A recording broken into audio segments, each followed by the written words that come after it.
Au-delà des classiques notions d'espace où l'homme projette ses pas, il est une dimension où peuvent se glisser par les innombrables portes du temps ses désirs les plus fous.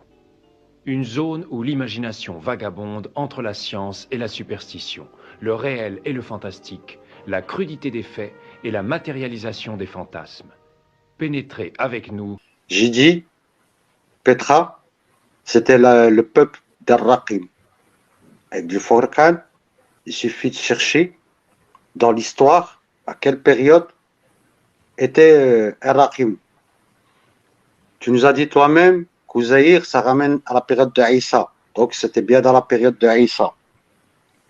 Tu nous dis qu'Ouzaïr, c'est Excuse-moi, Osiris. pardon. Ouzaïr, à la période de Isa alayhi salam, à aucun moment C'est je ce t'ai que dit tu nous ça. as dit tout à l'heure. Je te répète juste le verset.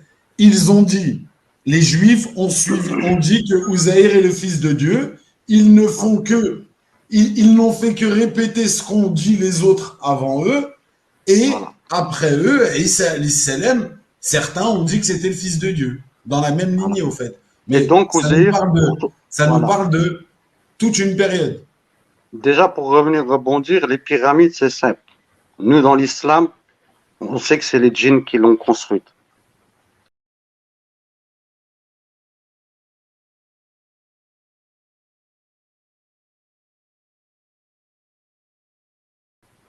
Les pyramides, elles sont citées nulle part dans le Coran. Elles font partie des monuments qui sont maudits.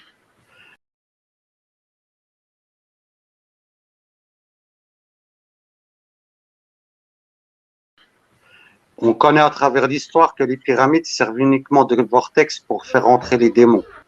Selon certains documents contemporains, Akhenaton communiquait même régulièrement avec des créatures descendues du ciel.